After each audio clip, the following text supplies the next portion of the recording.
This is the second half of the video for Hallelujah, as I promised, for second violins. Let's start with that melody that you have. So as I spoke with the first violins, you have what's called lore bowing, which means that usually when you see two notes of the same pitch tied together, you just hold that note for the value of the first and second note. In this case, it would be 1.5 beats. However, with this bowing, that's not the case. You don't completely separate it, right, with a space in between, but rather it's just a slight emphasis that there are two notes there.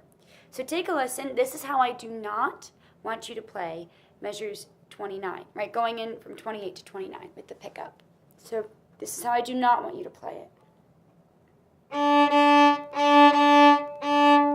Do you hear that space?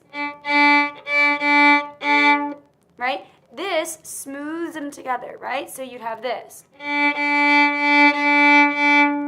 Using almost your pointer finger to create a slight emphasis on that note, right? So you've just come from playing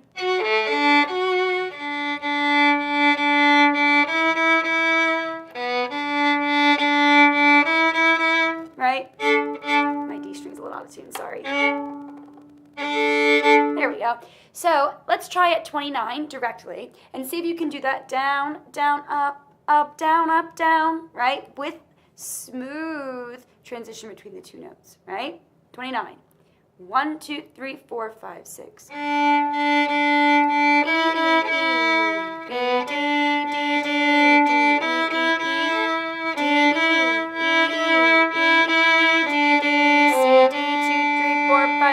One, two, three, four, five. E, F.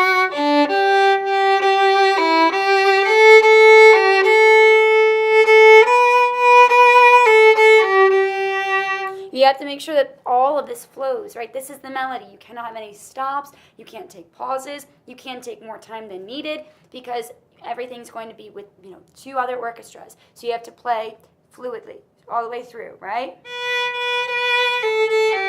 Even those string crossings, you have to get to them fast, okay? Which then takes us to measure 45. Nice bell. Okay, good. So measure 45, you have continuous eighth notes with tremolo. So many things to think about here. Rhythm, notes, string crossings, bow placement, bow usage, and calculating how you're going to get there. So it's like 6 things right there, okay? Everything else is a piece of cake, right? So, looking at your notes, you have G, C, E, G, C, E. Again, as I've said, if you cannot say it, you cannot play it. G, C, E, G, C, E, right? After that, the next step would be to say the fingering. Good. 0, 3, 1, 3, 2, 0. Again, if you can't say it that fast, you slow it down until you can. 0, 3, 1, 3, 2, 0. Okay? Then say it, do it. 0, 3, 1, 3, 2, 0. Or 0, 3, 1, 3, 2, 0. Then long short, maybe with the bow. But that brings me to another point. You see you have an up bow at 45, okay? You have another up bow marked in the 2 measures following, right? Every time that you start on one of those measures, you need to play with an up bow, okay? If you play with a down bow, you're only going to keep practicing with the down bow, and then when you get to 45, you'll sure enough play. And then it's going to be really awkward to do tremolo on an up bow. When you're supposed to get to the tip for tremolo, you're not getting to the frog, right? So it doesn't make sense. You have to plan accordingly, practice smart, right? Plan it out so that you always start on an up bow. So you have rest. And then here, you're at the middle of the bow. For this tremolo, you have to whoosh your bow so that you get to the tip. So more speed, less pressure, so you can come from and get there, okay? So watch me play this in actual time at 45 so you can watch my bow. So I have. I whoosh the bow. Then I have to use my elbow to come all the way back up to G string and then whoosh my bow on that one note to get to where I need to play those 8th notes. Back to the tip. Right? So without stopping this time, I'm going to play from 45 to 53. I just want you to watch my bow usage, bow placement, use of my elbow, and etc. Ready? 4, 5, 6, 1.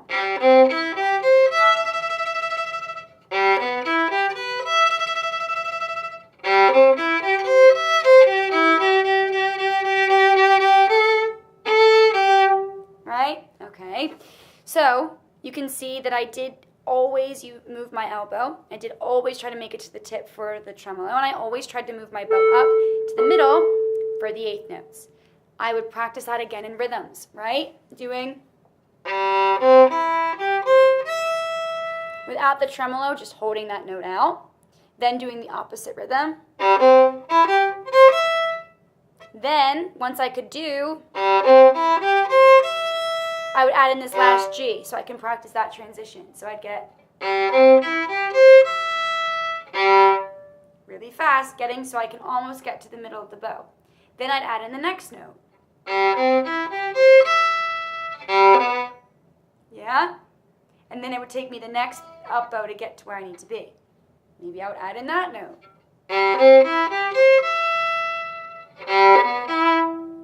Right? So I'm continuously adding a note by note so I can get that bow placement. Or I might forget about 45, 46, go right to 47 and practice those eighth notes and rhythms.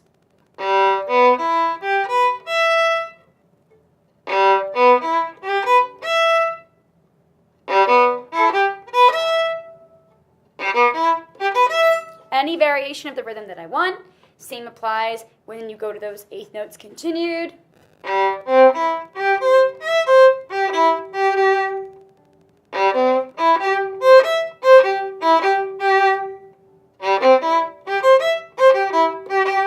Yeah, until eventually I can play all the way from 45 to 53. Okay, you need to take a lot of time to practice that section. 53, let's say you've practiced everything at 45.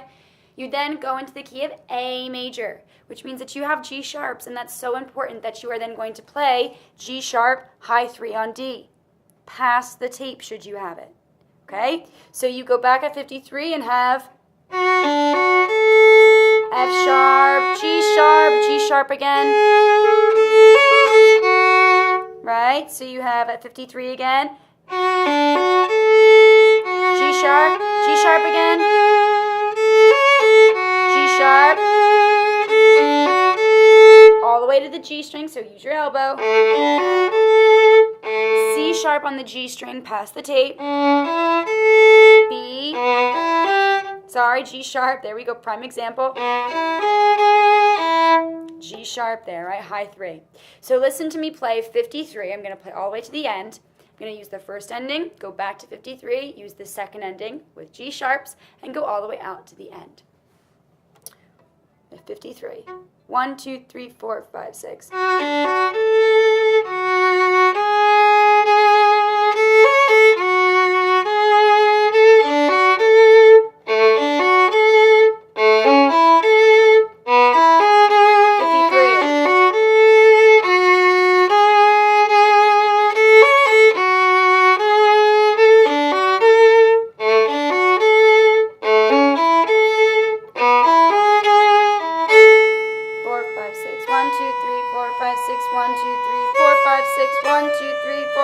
6, tremolo,